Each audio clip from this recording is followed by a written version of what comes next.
Olá pessoal, sejam bem-vindos a esse nosso encontro de hoje, onde trataremos da matéria Pentateuco, esse nosso encontro semanal.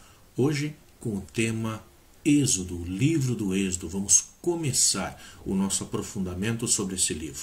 Então você que está chegando agora e gostaria de seguir essa matéria com a gente, por favor, se inscreva e siga esse canal juntamente conosco. Você que já é inscrito, toque o sininho ali, deixe o seu like aí, para que nós possamos fazer esses vídeos chegar ao maior número de pessoas, atingir aí todos os nossos alunos, aqueles que gostam de se aprofundar no universo bíblico juntamente conosco. Sem mais delongas, venha conosco também você.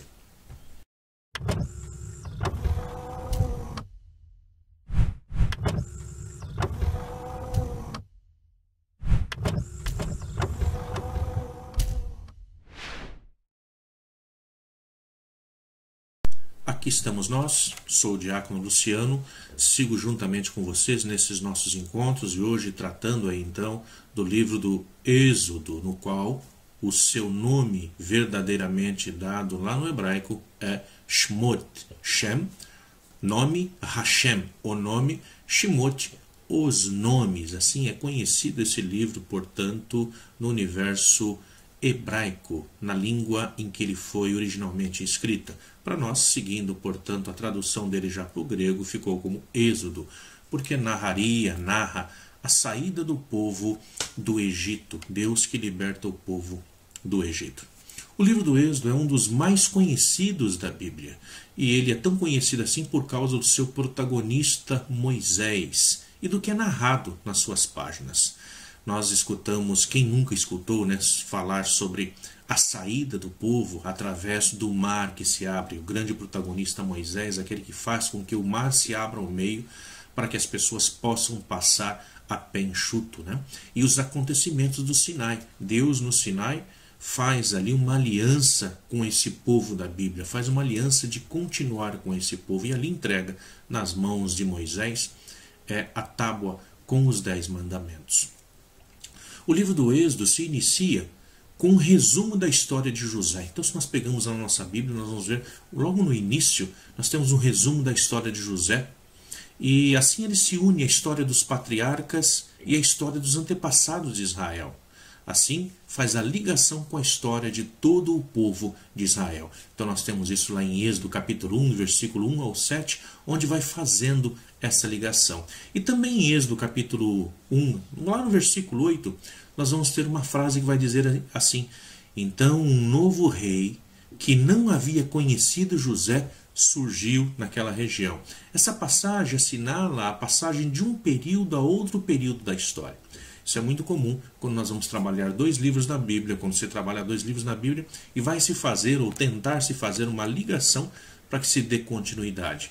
Assim, portanto, é feito aqui no livro do Êxodo para nos mostrar que há uma continuidade entre o livro do Gênesis e o livro de Êxodo. Então, é esse mesmo Deus que agiu lá em Gênesis, que agora vai estar agindo para tirar esse povo. Então conta toda a história de José e depois já parte então para essa história do Êxodo, onde Deus aí então onde Deus passa a agir no mundo do povo, no mundo do ser humano. No final do livro do Êxodo, lá no capítulo 40, versículos 34 até o 38, o livro do Êxodo descreve o dia em que, depois de muitas dificuldades, muitas lutas, muitas vicissitudes, a glória do Senhor encheu a morada, ou a tenda do encontro. Então, lembrando lá, foi construída uma grande tenda, que depois, imitando essa tenda, as mesmas medidas da tenda, tudo aquilo que está dentro da tenda, vai ser feito, portanto, o templo. A tenda lá, que vai ganhar o nome depois, futuramente, de Mishkan, que seria a tenda do encontro, o local do encontro. Isso é um dia importante, o mais importante na vida do povo, porque Deus agora passa a habitar no meio do povo. Então Deus está no meio do povo. Ele não vem de vez em quando, já não tem que subir mais até a montanha para se encontrar com ele. Mas Deus mesmo desce e se encontra com o povo no meio de onde está o seu povo, ali a partir da tenda. Isso a gente vê lá em Êxodo capítulo 40, versículo 34 a 35. Portanto, Deus pode acompanhar o seu povo, pode conduzir esse povo para onde que o povo precisaria. Então veja aqui, que coisa que nos apresenta agora no livro do Êxodo, essa presença de Deus no meio do povo na vida humana. Então Deus é aquele que escuta o clamor do povo e desce para caminhar, desce para estar junto com o povo. É na caminhada da vida que Deus vai se revelando ao povo. É na caminhada que o povo vai dialogando e conhecendo esse Deus. Êxodo nos relata um forte anseio de toda a sociedade humana, que é a conquista da liberdade, de sua identidade sociopolítica. Isso a gente vê lá no capítulo 2, versículo 23. O povo busca pela sua liberdade, o povo busca pela sua identidade.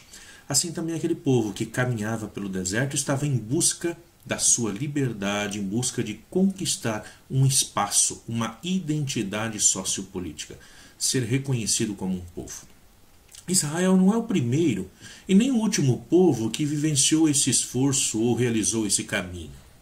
Êxodo não conta a história de um grupo de elite, talvez por isso seja tão interessante, nem a história de um super-homem, de um super-herói. Isso se a gente olhar então para a pessoa de Moisés. O que torna mais simples a identificação dos mais diversos grupos com a história desse povo é a sua condição humilde, a profunda humanidade de seus líderes.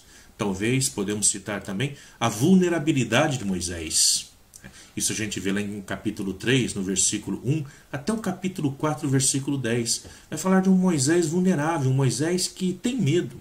Um Moisés que quando Deus o chama para ir libertar o povo, ele vai, talvez assim como todos nós quando somos indagados sobre assumir um papel na vida, a gente olha do lado perguntando assim, será que não é com outro que Deus está falando?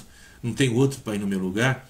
Também a mesma coisa acontece então com esse Moisés, ele vai voltar-se para Deus e vai dizer, eu sou gago, eu não consigo falar, não dá para chamar outro? Então veja só, mostra aí essa vulnerabilidade de Moisés.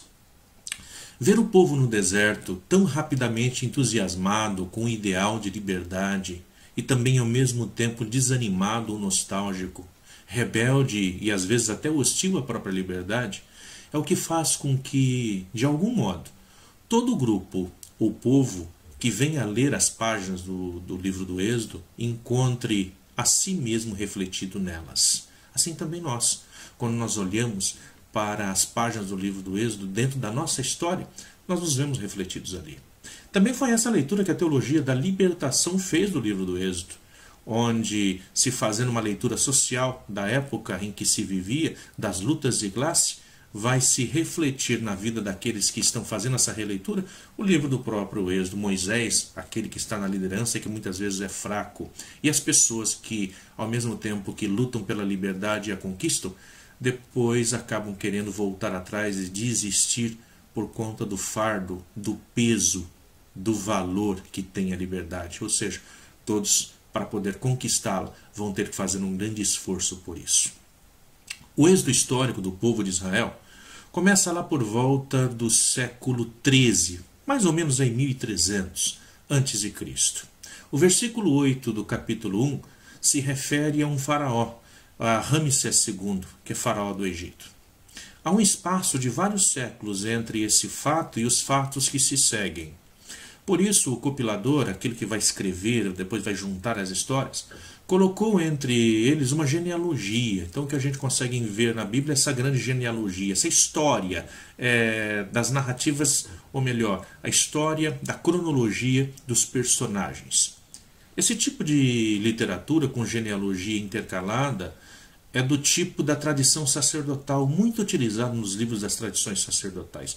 Nós já falamos sobre isso em um dos nossos encontros lá atrás, quando nós falamos sobre tradição sacerdotal, eloísta, javista. Então você que está se perguntando o que é isso, volte lá atrás, pega um dos outros vídeos anteriores e o veja novamente para você poder compreender isso. Então, de um determinado povo, em um determinado momento da história, nós vamos ter a classe sacerdotal. Então, essa classe sacerdotal é que vai estar escrevendo esse tipo de literatura, onde se intercala aquelas lacunas, aqueles buracos que ficam, onde não conseguimos aí, colocar uma história ali dentro. Então, esses buracos são intercalados com genealogias. Geralmente isso acontece muito então dentro do Pentateuco. É uma genealogia vamos dizer assim, artificial. O que significa dizer isso? Os nomes, eles são eponímos. E para quê? Para explicar a origem. Então são nomes de pessoas grandiosas, vamos dizer, de heróis, de pessoas que realizam grandes coisas, grandes movimentos. Como a história só foi composta muito tempo depois, essa história do Êxodo, quando que ela passa a ser escrita na verdade, colocada ali por escrito? Lá por volta do século VI a.C., portanto muitos anos depois. Então eles provavelmente não sabiam mais quem teriam sido os primeiros nomes, as primeiras pessoas. Portanto esses nomes eles podem claramente terem sido criados séculos depois para contar a mesma história. Isso não significa dizer que Moisés não existiu, não significa dizer que Arão não existiu. Significa dizer que nomes foram criados para se contar uma história que foi transmitida oralmente durante séculos, e muitos séculos. Levando em consideração, quando nós brincamos de telefone sem fio, que muitas vezes, quando sai a mensagem final, sai completamente distorcida, assim também com nomes e essas coisas. Então, se a gente fala, lembrando que cada um que conta uma história aumenta um conto. Então, séculos depois a ser contado, esses nomes, portanto, são nomes que são criados, podem ser nomes fictícios. Não temos como saber realmente se eram esses nomes ou não. Mas ficamos com a noção de que tenha sido. Mas havia muitas lendas e tradições, e naturalmente eles se baseiam nelas, as pessoas que estão escrevendo. Então, muitas coisas são transmitidas oralmente, a história de Israel assim se faz, assim como muitas vezes também a história do nosso povo, em alguns casos, são transmitidas dessa forma. Por exemplo, com Judá. Quando os hebreus chegaram, já havia lá nas montanhas, conhecidas como montanhas de Judá. Então já havia gente lá. Então, quando essas pessoas chegam, quando Judá vai chegar lá, a montanha já estava lá e já era conhecida. Portanto, esse nome passa a ser utilizado. Os que habitavam aquela região ficaram sendo chamados, portanto, de filhos de Judá, ou judeus. Quanto tempo depois foram escrever a história, completaram o restante com as lendas e tradições. Portanto, vão colocar lá. O resultado disso vai dar o que está na Bíblia, como filhos de Judá. Contudo, sabe-se que a citação de Êxodo, capítulo 1, versículo 11, essa é uma situação histórica, porque foram cidades construídas no tempo de Ramsés II, que foi um dos maiores faraós e teve o reinado de muito progresso. Na história do Egito, os historiadores dividem em 3 períodos que podem ser aí constatados dentro dos documentos extra-bíblicos, mas documentos da própria história egípcia. Então eles dividem em 3 períodos. O antigo período, que vai da 3ª à 6ª dinastia, isso se dá lá por volta de 2800 a 2300 anos antes de Cristo. Lembrando, nós estamos contando a história decrescente, portanto, para chegar no ano 0, o ano de Cristo. O período, médio período, que vai da 11ª à 17ª dinastia, isso ali mais ou menos 2100 a 1580 a.C., também já são outras dinastias, e o novo império, o novo período, né? Seria do 18ª à 20ª dinastia, que se daria ali por volta de 1580 a 1090, ou ali chegando até o ano de 660 a.C. O que são dinastias? Dinastias são famílias que vão passando o seu império, vão passando a sua descendência, da sua linhagem, vai se dando, portanto, a sucessão daqueles que estão aí no domínio, que estão no poder. Então, um faraó, quem vai assumir o seu lugar quando ele morre é o seu filho mais velho, e assim sucessivamente. Os fatos relatados durante o livro do Êxodo, que ocorre no livro do Êxodo, se passaram na 3ª fase, nessa novo império, nessa 3ª fase da dinastia, lá da 18ª à 20ª dinastia. Então se passaram nessa 3ª fase. Mais precisamente na 19ª dinastia, fundada por Ramsés I. Foi um período de grande prosperidade, de extensão de domínios e crescimento. Então, um período da história onde os egípcios expandiram o seu território, o seu conhecimento e conseguiram conquistar muitos outros povos que estavam em redor. Exatamente também toda a extensão de terra, a extensão que é conhecida depois como Terra de Canaã ou Terra Prometida. Por causa disso, muita gente migrava da Ásia para lá, inclusive prisioneiros de guerra, e também de outros países que vinham gente para trabalhar, para adquirir melhores condições de vida. Então muitos foram feitos escravos nos empregos a que se incorporavam. Né? Então as pessoas vinham em busca de melhores condições de vida e acabavam sendo escravizados ali nesse emprego. Então, com as mudanças na conjuntura política, cada vez mais e mais pessoas vinham para estar no Egito. No período de Ramsés é o período em que nós vamos ter esse grande crescimento econômico. Muitas construções passam a ser feitas. Lembrando também, pegando uma parte bíblica, que nós vamos ver que lá na região da Mesopotâmia, na região de Canaã, tem uma época de grande seca. Isso vai ser narrado lá quando nós vemos, por exemplo, quando se fala da história de José, e é quando começa aí o nosso livro de Êxodo, narrando essa história. Então o que acontece? Com essa dificuldade em outras regiões, esse povo todo migra para a região do Egito, para que ali possa trabalhar. Juntamente com esse povo vai descer o nosso povo, o povo que a gente está falando, que estamos narrando sobre ele, esse povo que depois vai ser conhecido como o povo hebreu, depois passa a ser conhecido como o povo de Israel. Então é uma longa caminhada para que eles possam chegar até o momento em que eles se encontram. Com a decadência do Império Faraônico, ou seja, esse império que se levanta em um determinado momento da história, ele também começa a declinar. Então, com a decadência desse Império Faraônico, em certa época, fracassou a vigilância e muitos daqueles que haviam ficado como escravos acabaram fugindo. Foi mais ou menos nesse contexto que se deu também a saída dos hebreus do Egito. As saídas desse povo que depois nós vamos chamar de povo de Israel, que é contada na Bíblia com toda aquela linguagem mítica e épica. Então, lembrando, a história ela passa a ser escrita mais de 600 anos depois do acontecido. Então, aqueles que vão narrar depois vai colocar isso como um grande acontecimento épico, mítico. Então, não que tenha acontecido propriamente daquele jeito. Mas, quando se está contando uma história onde é Deus que participa na história, portanto, essa história tem que ser contada de forma grandiosa.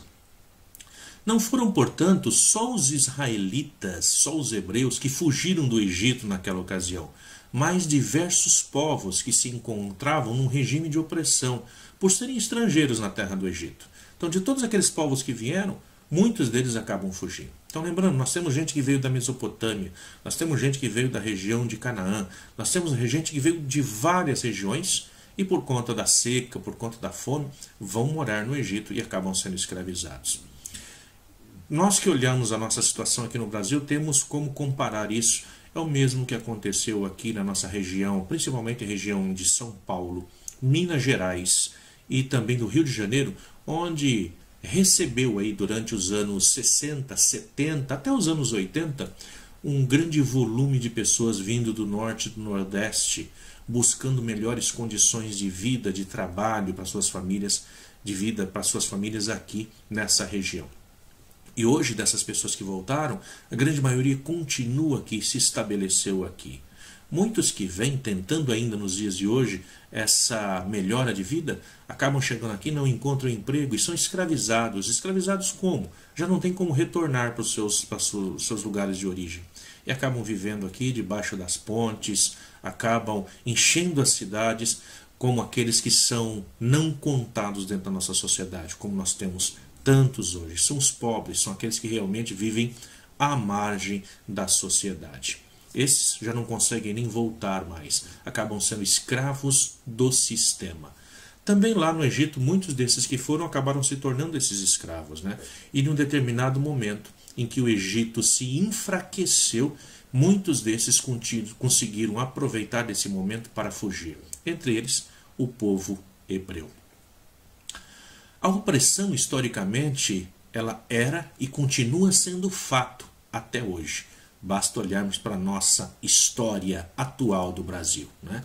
Acabamos sendo aí também oprimidos por tantos regimes que passam, que vêm e que vão, e sempre é o mais pobre que paga o pato. Então essa opressão, ela historicamente é fato. A fuga dos escravos também é um fato dentro dos acontecimentos. Portanto, os primeiros capítulos do Êxodo contam a preparação dessa fuga, e neles há dois fatos que serão perpetuamente lembrados: a libertação do Egito e a aliança no Sinai. Esses são os dois fatos primordiais que acontecem dentro dessa história que é contada, a história do Êxodo. Não podemos esquecer nunca disso. É a libertação do Egito. As pessoas são libertas lá. E depois de libertadas, é feita uma aliança. Alianças são feitas todos os instantes na vida humana. Fazemos aliança com esposa, com esposo, né? Uma aliança conjugal. Fazemos aliança com amigos, alianças às vezes com inimigos, alianças políticas. A grande diferença dessa aliança é que é uma aliança com Deus. Falar, portanto, dessa libertação consiste em falar da aliança que é feita entre Deus e a humanidade, sendo que é Deus que toma o primeiro passo para libertar o seu povo. Falar de libertação não é falar simplesmente de independência. A libertação de Israel reside na mudança do amo, na mudança do jeito de ser, na mudança da forma de servir. Vejam só.